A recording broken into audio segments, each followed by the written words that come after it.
Sejam bem-vindos. Fique agora com o programa Espiritismo em Nossas Vidas com Wagner Ideale, sempre com temas que estão ligados ao nosso dia a dia. Olá, pessoal. Estamos aqui a mais um programa Espiritismo em Nossas Vidas. E o tema de hoje, Espiritismo e Ciência. Que coisa mais complicada. Você está querendo, então, nesse programa, juntar religião com ciência, né? Ciência e religião é óleo e água. Nunca juntou. Infelizmente, é a visão da grande maioria das pessoas.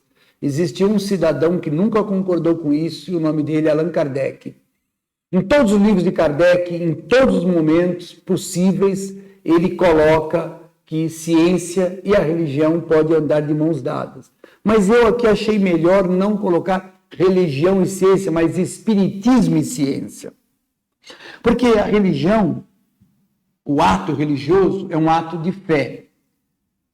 O que vai mostrar para nós, eu vou dar um exemplo melhor, me veio agora uma ideia melhor. A origem do mundo. A ciência enxerga a origem do mundo, hoje,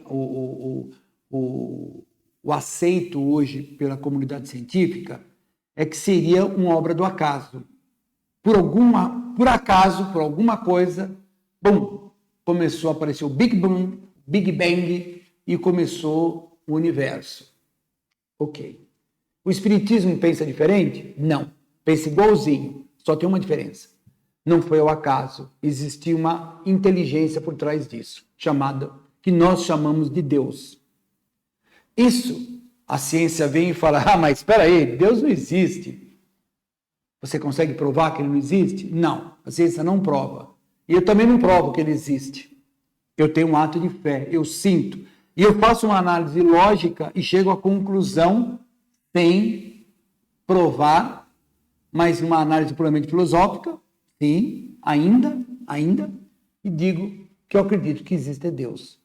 Então fica essa situação. Pois bem, para a gente falar sobre espiritismo e ciência, lembremos que a ciência, no seu primórdio, lá atrás, quando ela começou a acontecer, alguns estudiosos da antiguidade tinham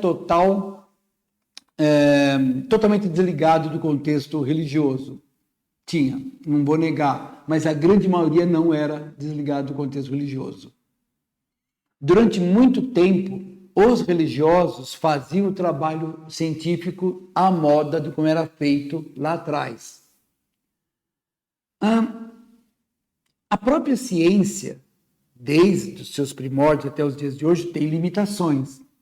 A ciência não sabe tudo. Não, a ciência não tem explicações para tudo, claro que não. Mas, dentro de determinados aspectos, ela tem evoluído muito e tem obtido muito resultado. O processo científico, eu coloquei o espiritismo e ciência e não religião e ciência justamente por esse detalhe. O processo científico, ele evolui em cima de uma descoberta, depois um estudo que mostra que essa descoberta está incompleta e tem uma outra melhor. Então, toda a ciência trabalha em cima de modelos. Não estou falando de tecnologia na área médica, tecnologia na área biológica, tecnologia na área da ciência exata. Tecnologia é outra história. Tecnologia se baseia na descoberta científica para gerar alguma coisa. Por exemplo, Albert Einstein descobriu o efeito fotoelétrico. Ele descobriu que a luz, quando bate no metal, solta elétrons. Isso ele ganhou o prêmio Nobel por isso. A tecnologia se aproveitou disso e fez as células fotoelétricas. Então isso já é tecnologia, não é ciência. Né? Então, quando nós estamos falando de ciência, é justamente esse efeito fotoelétrico ter uma explicação. Pode ser que essa explicação, hoje, para nós, ela é aceita, ela está correta. Pode ser que daqui 100 anos, alguém fale, essa explicação do Einstein está furada. O efeito existe, mas essa explicação que ele deu está furada. Pode ser, pode. Porque novos conceitos vão aparecer. O Espiritismo segue pelo mesmo caminho. O Espiritismo sempre está lá nos livros de Kardec, procura estudar cada vez mais. Se você voltar aos livros de Kardec, alguns pontos que hoje nós trabalhamos na doutrina espírita, naquela época não foi trabalhado. Kardec não trabalhou, por exemplo, o passe. Não foi muito trabalhado, quase nada. E no transcorrer foi absorvido de outros mecanismos espirituais, de outras, não vou dizer religiões, mas de outros segmentos espiritualistas, por exemplo, os chakras, né? O estudo dos chakras, que vem de religiões orientais. A doutrina espírita, na sua construção, na sua codificação, ela se baseou em 3 aspectos, isso aí já é conhecido de todo espírita, que ela começa como uma ciência experimental. Por que uma ciência experimental? Porque tem um efeito mediúnico. E como é que o Kardec ia fazer para testar aquilo? Sentar ali do lado, ficar fazendo perguntas e obtendo as respostas, fazendo perguntas e obtendo as respostas. Põe isso no papel. Aí procura uma outra médium ou um outro médium e faz as mesmas perguntas e pega no papel. Aí procura um outro, faz as mesmas perguntas, foi isso que ele fez, um trabalho de gigante. E depois comparar tudo isso. Ele foi percebendo que esse espírito fazia uma resposta, esse outro, a mesma resposta, mas aquele outro, uma resposta muito superior, aquele outro, uma resposta muito primitiva, e começou a verificar que os espíritos estão em diferentes escalas de compreensão, de evolução. É nesse sentido, nós não temos na doutrina espírita ainda um detalhamento do funcionamento da mediunidade dentro de aspectos mecânicos, elétricos e coisa que tal. Nós não temos, mas temos estudos profundos da psique humana que mostram aspectos importantes da mediunidade. Por exemplo, um efeito mediúnico em determinados ambientes, ele não vai ser eficaz. Um trabalho de passes, não é possível ter uma resposta construtiva em determinadas situações. É necessário uma preparação. Nós não sabemos os detalhes disso, mas sabemos que é necessário. Eu nunca esqueço, uma vez, eu sou professor e dando aula, eu estava assistindo uma aula de um professor amigo, aula de física newtoniana. E ele estava explicando as leis de Newton. Ele é um professor, assim, de primeira linha, primeiríssima linha. Ele explicando muito bem. Um aluno levantou a mão e falou: professor, por que o senhor está falando que matéria traz matéria na razão direta de suas massas e na razão inversa do quadrado de suas distâncias? Por que uma matéria atrai a outra? Aí eu fiquei olhando assim, falei, agora eu quero ver como é que ele vai responder isso aí. Aí ele olhou para mim, olhou para o aluno e falou: olha, a ciência, ela equaciona tudo isso. Nós podemos pegar matéria, outra matéria, nós fazemos os cálculos, nós sabemos as forças gravitacionais, mas nós não sabemos por que isso acontece. O homem sabe que aqui tem uma estação de televisão que transmite informação, bababá, essa informação vai por onda eletromagnética, mas a gente não sabe como essa onda eletromagnética propaga. Então veja você que mesmo a ciência, ela tem suas limitações. O espiritismo avança, mas dentro de limitações que estão condicionadas a um nível de evolução nosso. Na medida em que nós vamos evoluindo, vamos abrindo a nossa capacidade de pensar, de analisar, as ciências vão evoluindo e tudo vai ficando mais claro. Então, eu coloquei aqui na minha, eu chamo de colinha, né? Eu pus aqui um livro que era bom para todo mundo ler, chama-se Evolução em Dois Mundos, de André Luiz. Muitas pessoas não vão conseguir passar da 4ª, 5ª página, devido à complexidade do livro.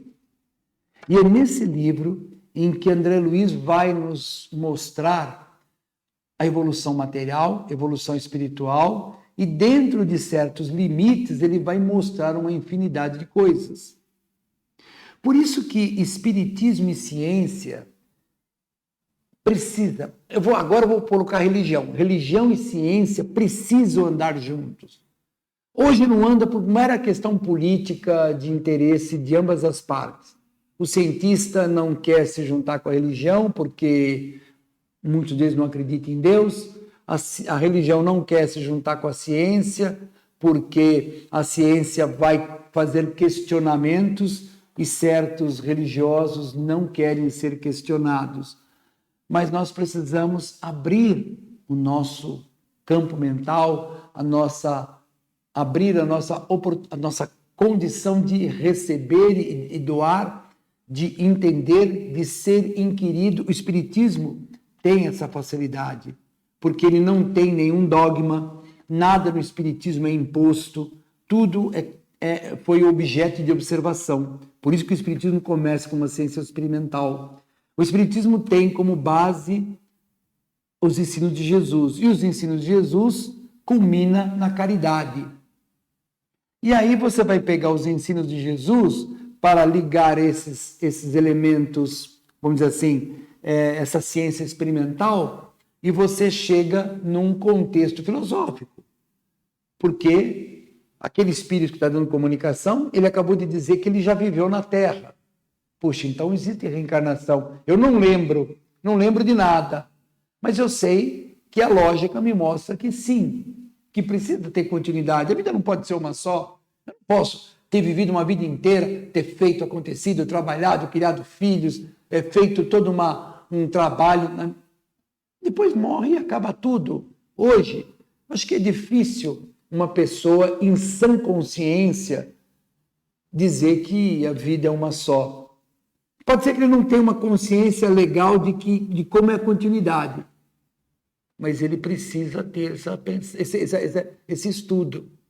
É necessária essa reflexão. Reflexão essa que muita gente não quer ter, por ignorância, por preguiça,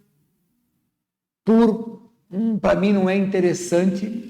Mas, se nós quisermos ter um comportamento científico na ciência clássica, não tem como fugir, porque senão você não está fazendo ciência.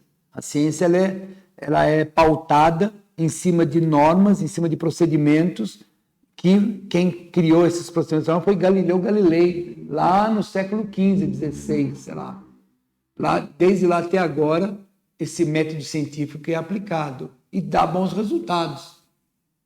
Com as ciências mais avançadas, mais modernas, esse sistema científico de análise ele sofreu mudanças também.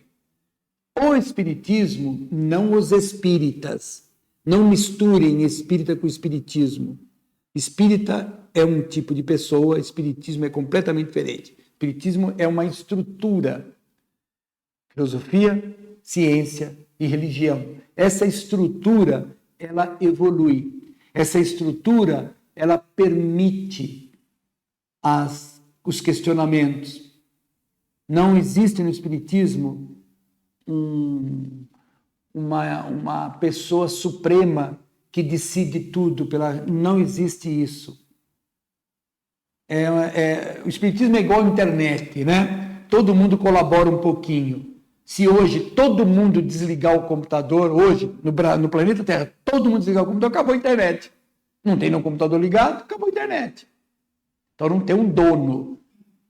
Podemos dizer que o dono de tudo seria Deus. Mas ele não olha só o espiritismo, ele olha todas as religiões, todas as ciências, todas as filosofias, todos os mundos e o universo. É muito mais amplo. Tá? Então, espiritismo e ciência precisam andar de mãos dadas. O espiritismo anda de mãos dadas com a ciência, mesmo que a gente não queira, porque seus princípios estão baseados numa lógica, numa racionalidade Um cientista americano, eu não lembro o nome dele agora, uma vez foi entregue para ele um livro dos Espíritos, para ele analisar. E ele analisou o livro inteirinho e chegou na seguinte conclusão: eu não acredito em nada que está escrito aqui, mas esse livro ele é lógico da primeira questão até a última. Ele não foge, ele não mistura nada. Ele é bastante metódico, lógico, do começo ao fim, mas eu não acredito em nada que está escrito aqui. Vamos pensar no assunto, pessoal. É isso aí. Até a próxima oportunidade, se Deus assim o permitir.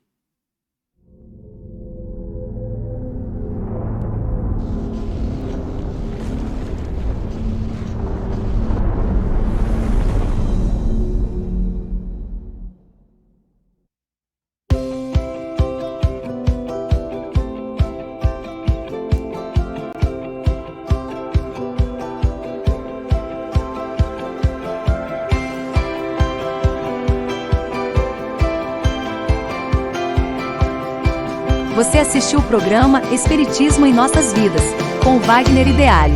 Rádio e TV Fraternal, sempre em sintonia com você.